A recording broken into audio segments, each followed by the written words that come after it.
Avis vascular centre మన దేశంలోనే the best varicose vein hospital.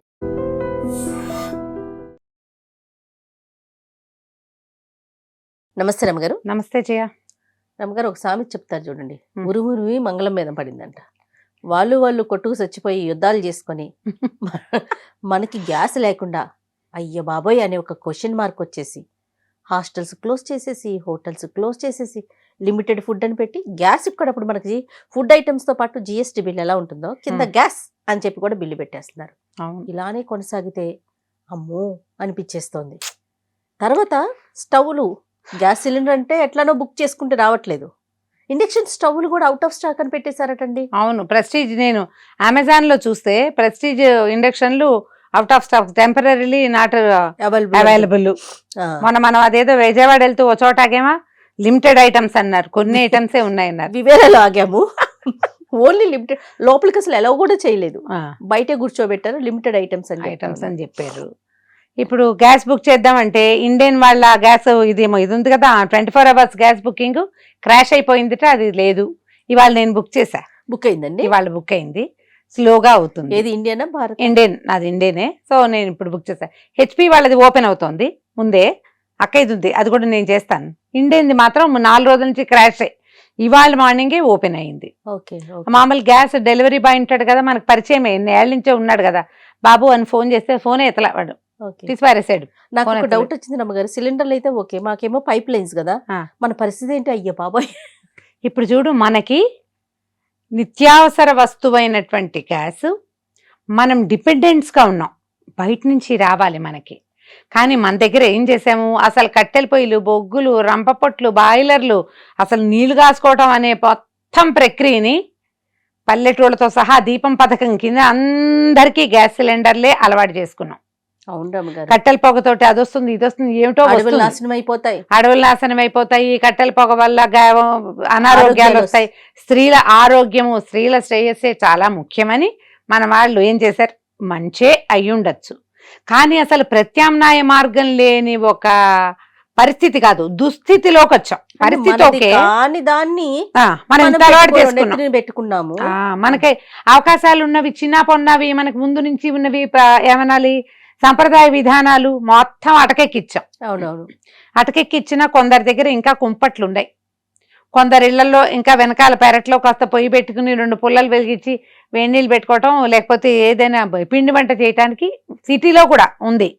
సిటీలో కూడా జొన్న రొట్టెలు అవి చేసుకోవడానికి పొయ్యి వెలిగిస్తున్న వాళ్ళు 1%, 2, 3, 4 ఉన్నారు, చాలా తక్కువ. చాలా. కానీ అది ఎప్పుడైనా చేస్తాం, కానీ అదే రోజువారీ క్రియగా చేసే అవకాశం అసలు లేనే లేదు. ఇప్పుడు ఇంకొక విషయం అండి, ఇళ్లలో అనేసరికి మీరు అన్నట్లుగా నెక్స్ట్ ఆప్షన్ చూడగలుగుతాం. హోటల్స్ వాళ్ళు, హాస్టల్స్, పెద్ద పెద్ద ఇండస్ట్రీస్ వాళ్ళు ఏం చేయాలి? మీలాగా గ్యాస్ లైన్ల వాళ్ళు. మన ఇంట్లో స్టవ్ ఉంది రమ్మగారు, అది ప్రాబ్లం లేదు. అంటే ఎక్కడో మూలన పడేస్తే ఇప్పుడు తీసుకోవాల్సిన పరిస్థితి వచ్చిద్దేమో, ఇంకా రాలేదు. అదే ఇండక్షన్లు, స్టవ్లు, రైస్ కుక్కర్లు. నాకు గుర్తుంది, మరి ఏ క్లాస్ లోనో ఏమో గాని, అడవి సంపద నాశనం అయిపోవటానికి గల కారణాల్లో వంట చెరుకు ఒకటి. మనం ఇళ్లలో పొయ్యిల్లో పుల్లలు పెట్టేయడం వల్ల అడవులు నరికేస్తున్నాం, జంతువులు ఇట్లా అయిపోతున్నాయి, అట్లా అయిపోతున్నాయి, అడవి సంపద, వర్షాలు, ఎన్నెన్ని వ్యాసాలు రాసేవారము. అవును, నిజమే. అందుకని గ్యాస్ అని పట్టుకున్నాం. ఆ గ్యాస్ ఏమో మనకేమి ఇక్కడ ఎక్కువ లేదు, మనం బయట నుంచే తెచ్చుకోవాలి. అక్కడ ఏదైనా వచ్చిందంటే అదే నువ్వు అన్నట్టు తుంటి మీద కొడితే పళ్ళు రాలినట్టు, అదే కదా, అలాగా అయిపోయింది మన సంగతి. ప్రత్యామ్నాయ విధానాలు కనీసం పల్లెల్లో ఉన్న వాళ్ళైనా బయోగ్యాస్ లాంటివి. మా చిన్నప్పుడు మాకు గోబర్ గ్యాస్ ఉండేది జయ, నేను ఇదివరకు ఎప్పుడో చెప్పానా. అప్పటికి సిస్టము ఇంత టెక్నాలజీ డెవలప్ అవ్వాల. అది చాలా పెద్ద గొయ్యి తీసి దాన్ని పెద్ద డ్రమ్, దాన్ని అందులో దింపి రోజు మాకు గొడ్లు ఉండేవి కదా, గేదెలు ఎక్కువ, ఆవులు ఎడ్లు కూడా ఉండేవి, గిత్తలు ఉండేవి. ఈ పేడని, వాటి ఆవు పేడ, ఈ గొడ్ల పేడని అందులో పోస్తే రెండో పక్క నుంచి ఇది గ్యాస్ రిలీజ్ అయిన తర్వాత అదంతా బయటకు వస్తూ ఉండేది, అది ఇట్లా పల్చగా వచ్చేది. దాన్ని తీసి మొక్కల్లో పోస్తూ ఉండేవాళ్ళం. గోబర్ గ్యాస్లోకి రెగ్యులర్గా పేడ కలిపి పోస్తే శుభ్రంగా వంట చేసుకోవచ్చు. అది ఎప్పుడైతే గ్యాస్ మంట కొంచెం తక్కువ వచ్చిందో, గ్యాస్ లేదనమాట, అప్పుడు ఏం చేసేవాళ్ళం, మళ్ళీ పేడ కలిపి పోస్తూ ఉండేవాళ్ళం. చేసాం చాలా సంవత్సరాలు, చూడండి, బానే ఉండేది. కానీ ఏమైంది, క్రమంగా ఈ గొడ్లకి సేవ తగ్గిపోయింది, ఓట్లు పెట్టుకోవడం తగ్గించుకున్నాం, పశువులు తగ్గించుకున్నాము, ఈ పని చేసేందుకు మనుషులు లేరు, ఇంటర్లింక్డ్ కదా. ఇవన్నీ ఎవరు చేస్తారు? మెల్లిగా ఆ పద్ధతి మానుకున్నారు. అయిపోయింది ప్రాసెస్. మనకి కాల్ గ్యాస్ లోకి వచ్చేసాము. ఇప్పుడు మళ్ళీ గోబర్ గ్యాస్ ప్లాంట్ అంటే ఇప్పుడు పల్లెటూళ్ళలో నాకు తెలిసి సబ్సిడీలు ఉన్నాయి, సబ్సిడీ అవకాశం ఉంది. ఊళ్ళల్లో ఇప్పటికీ కూడా ఏదో ఈ మన కొబ్బరి మట్టలని, కొబ్బరి డిప్పలని ఏవో ఒకటి పెట్టుకుని వంటలు చేసేసుకుంటారు, వేడి నీళ్ళు పెట్టుకుంటారు, కనీసం స్నానానికి నీళ్లు, అన్నం వండేసుకుంటారు. కొన్ని పనులు అయితే ఖచ్చితంగా జరుగుతూనే ఉంటాయి, ఊళ్ళలో జరుగుతాయి. కుంపట్లు వెలిగించుకుంటారు, పాలకి చిన్నగా పొయ్యి వెలిగించి కొంచెం దగ్గరలో ఉంటే కనుక. అవకాశం ఉన్న వాళ్ళు, లేని వాళ్ళు ఏం చేస్తాం, మనం దీనికి అలవాటు పడ్డాం కదా. పానిక్ అవ్వద్దు కనీసం. ఓకే, ఈ గ్యాస్కి ఎప్పుడైతే మనకి సమస్య వచ్చిందని అర్థమైందో వెంటనే మనం పెట్రోల్ బంకుల మీద పడిపోయాం, అందరూ ట్యాంకులు ఫుల్లు చేసాము. ఎన్ని రోజులు వస్తుంది? ఎటు వెళ్ళకుండా ఉండంగా మళ్ళీ పానిక్ అయిపోతూ ఉంటాం. ఇక గ్యాస్ సిలిండర్ మన దగ్గర ఉన్నా రేపు రాదేమోనని చేయటం, ఇంకొంతమంది సామాన్లు కొనేసుకోవటం, ఒకవేళ ట్రాన్స్పోర్టేషన్ ఇబ్బందులు అవుతాయేమోనని నిత్యావసర వస్తువులన్నీ కోవిడ్ అప్పుడు పిచ్చి పిచ్చిగా కొనుక్కుని దాచుకున్నట్టుగా దాచేసుకోవటం, వాటి మీద ఎక్కువ హైరాణ పడ్డాం. కొద్దిగా స్థిమితంగా ఉండొచ్చేమో. గవర్నమెంట్ కనుక ఏదైనా ఒక ఇది చెప్పి మీరందరూ సామాన్లు కొని పెట్టుకోండి, దాచిపెట్టుకోండి, అంటే సేఫ్ సైడ్ గా ఉండండి అని మనకే పబ్లిక్ గా చెప్పేసి అనౌన్స్మెంట్ వస్తే వచ్చిందంటావా? ఏదైనా ఏం రాలేదు రమ్మగారు, ఏం రాలేదు. ఇవన్నీ ఇలా ఉన్నాయి, ఒక అవకాశం ఉంది అని తెలుస్తోంది మనకి, ఈ సమస్య రావచ్చు అని. పానిక్ అవ్వకుండా ఉంటే బాగుంటుందేమో జయ. అండ్ రెండోది, ప్రత్యామ్నాయ మార్గం ఒకటి అలవాటుగా ఉంచుకుంటే బాగుంటుందేమో ఆలోచించుకోవాలి.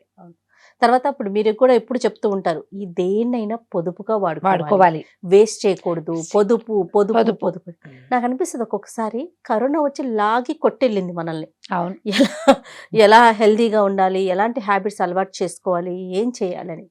మళ్ళీ అలాంటిదేనేమో, ఎందుకంటే విచ్చలవిడైపోయింది కదా అమ్మగారు వాడకం, ఎక్కువైపోయింది, ఈజీగా దొరికేసరికి. ఇప్పుడు చూడండి ఎలా వాడుకోవాలి, నలుగురం కలిసి ఒకేసారి ఆఫీసులకి వెళ్ళటం, ఒకేసారి ట్రావెల్ చేసుకోవాలి, వెహికల్స్ పూల్ చేసుకోవాలి, సాధ్యమైనంత కాలినడకన వాడాలి, పబ్లిక్ సాధనాలని వాడుకోవాలి, కార్లు పక్కన పెట్టేసి 2 వీలర్స్ వాడుకోవాలి. ఓ 2 వీలర్ మీద ఇద్దరు వెళ్తారు, కార్ కంటే 2 వీలర్ కి ఇంధనం తక్కువ అవసరం పడుతుంది. వంట చేసేటప్పుడు కూడా ఈజీగా కుక్కర్లు వాడుకోండి, సిమ్ లో పెట్టి వండుకోండి, రైస్ కుక్కర్ ఉంటే రైస్ కుక్కర్ వాడుకోండి. తర్వాత ఏదైనా ఇండక్షన్ స్టవ్ ఉంటే దాన్ని ఎక్కువగా వాడుకుని గ్యాస్ కొంచెం పొదుపుగా వాడుకుంటే అత్యవసర స్థితిలో. 4-5 టిప్పులు కూడా చూసాను అమ్మగారు నేను. ఒకేసారి భోజనాలు చేసేయటం, టిఫిన్లు కూడా దోశలు మొదలు పెడతామా, అప్పటికే బాబు ఒకరు ఒక టైంకి వస్తారు, మళ్ళీ ఆఫ్ చేయాలి, మళ్ళీ ఇంకొకరు ఇంకొక టైంకి వస్తారు. గ్యాస్ వేస్ట్ కాబట్టి దోశలు బ్యాన్ చేసేయండి. సింపుల్ ఈజీ, ఒకేసారి ఉప్మా అంతే మా ఫేవరెట్, తర్వాత అంతే. మరి ఇడ్లీ పెట్టండి, ఒకేసారి 5 ప్లేట్లు పెట్టేస్తే ఒక దెబ్బతోటి అయిపోతుంది. ప్రతిసారి పొయ్యి వెలిగించడం, ఆఫ్ చేయటం లాంటివి కాకుండా ఇది అలవాటు చేసుకుంటే ముందు కాలంలో కూడా మనకి మంచి అలవాటు. నేను అనేది అది, మీకు ఇంధన పొదుపే కాదు, డబ్బు పొదుపు, సమయం ఆదా, మనకు కూడా ఒక క్రమశిక్షణ ఉంటుంది జీవితానికి, అది చాలా అవసరం కదా. ఏదైనప్పుడు మనం వండుకునేటప్పుడు పైన మూత పెట్టి వండుకోవటం, సిమ్ లో పెట్టి వండటం కదా, వస్తువు వృధా చేయకుండా. పైగా ఎండాకాలం కదా, చక్కగా చల్లారి అన్నం హాయిగా తినచ్చు, ఇవాళ అన్నం రేపొద్దున తినచ్చు, ఏమీ ఇబ్బంది లేదు. ఒక పూట చేసుకొని కొంచెం కాస్త మరి పాడవకుండా జాగ్రత్తలు తీసుకో. ఇప్పుడు పప్పు అవి ఉండవు, పప్పు పులుసు అవి ఉండవు, కానీ కూరలు, ఇగురు కూరలు నూనె పైకి వచ్చేదాకా వండితే శుభ్రంగా ఉంటాయి. పులుసులు ఉంటాయి, పప్పు లేని పులుసు అయితే. అన్నం నిలవ ఉంటుంది, పర్వాలేదు. దాంట్లో ఏంటంటే మనం కాస్త నీళ్ళో మజ్జిగో, పాలు మజ్జిగ వేసి ఉంచుకున్నా కూడా మర్నాడు తినచ్చు. ఇవేవో నోటుకొచ్చిన మాటలు చెప్తున్నాం, కానీ ఎవరికి వాళ్ళు ఒక సంయమనంతో ప్లాన్డ్గా మన జీవితానికి రేపొద్దుటి పరిస్థితి ఏమవుతుందో అనే ఆలోచనతోటి కనుక ప్రవర్తిస్తే అంత పానిక్ అవ్వక్కర్లేదేమో.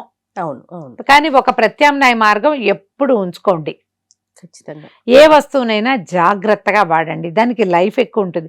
ఇది పారేసి ఇంకోటి కొనుక్కుంటాం, అది వదిలేసి ఇంకోటి తీసుకుంటాం, ఈ ధోరణి మానేయాలి. కానీ అస్సలు ఎక్స్పెక్ట్ చేసామా? చేయలేదమ్మా, ఉండదు. ఇండక్షన్ స్టవ్లు కూడా దొరకవు అనేది అసలు మనకి 1600కి కొన్నది 2400 ఇప్పుడు 6000 ఏదో విన్నాను రమ్మగారు నేను, కమర్షియల్ కి అయితే బండా. అవును, 6000 ఏంటి ఇప్పుడు ఈ వైజాగ్ విశాఖపట్నం ఆ పక్క ఊళ్ళల్లో వంట చెరుకు కూడా 2500 ఉండేది, ఇప్పుడు 10,000 ఒక లాట్. ఎందుకంటే హోటళ్ల వాళ్ళంతా దాని మీద పడుతున్నారు. ఇప్పుడు మనవి ఇప్పుడు ఓపెన్ కిచెన్లు అనుకో, అప్పుడు వంట చెరుకుతో ఏదో వండుతారు, హోటళ్ళ వాళ్ళైనా ఈ సాఫిస్టికేటెడ్ కిచెన్స్ అవి ఉన్న వాళ్ళు ఏం చేయగలుగుతారమ్మా? అవును, వ్యాపారం మానుకోవటం తప్ప. అవును. ఇప్పుడు వాళ్ళు వ్యాపారం మానుతారు, మనకి సంయమనం వస్తుంది ప్రజలకి. రోజు బయట తినేదా, స్విగ్గీ గిగ్గి మొత్తం ఆఫ్, పాపం ఏం చేస్తారు అవును. కదా?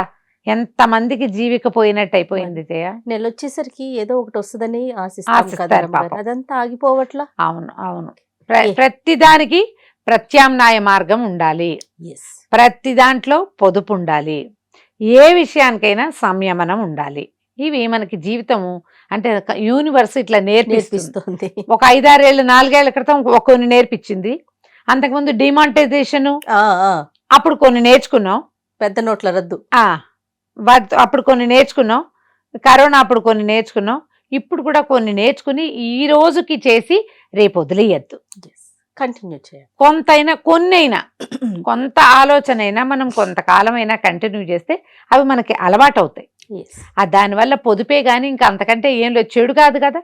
సరిగ్గా ఆలోచించండి, పానిక్ అవ్వద్దు, కొంచెం ఆలోచించి పనిచేస్తే ఈ వచ్చిన సమస్య ఇది మన సమస్య కాదు, పాపం వాళ్ళెవరిదో.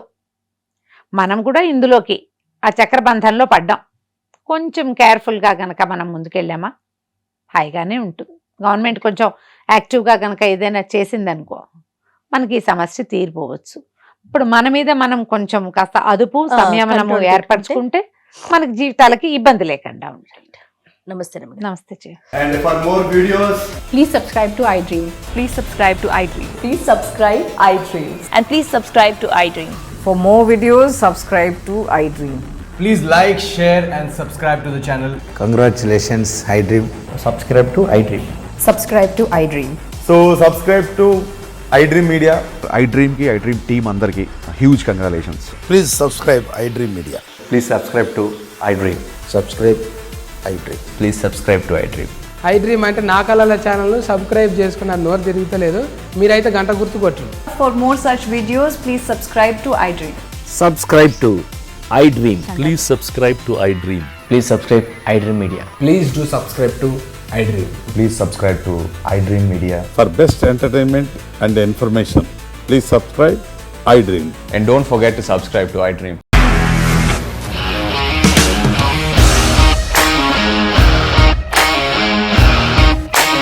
ఇండస్ట్రీలో కమిట్మెంట్ ఇష్యూస్ వస్తే నీకు కూడా వచ్చినట్టు మార్నింగ్ తీసుకెళ్ళాలంటే కొట్టి పడేస్తారు.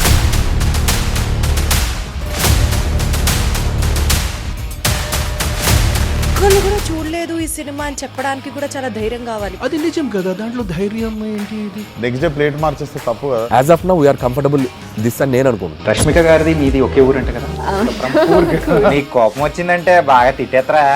తిట్టేద్దామండి. నిజంగా గేమ్ ని ఎలా చేంజ్ చేయగలిగారు? ఏపీఎస్ఎఫ్సి వాళ్ళకి 6 నెలల్లో నేను 6 లక్షలు కట్టా. బిజినెస్ చేయాలనుకుంటే it is as difficult as riding a tiger.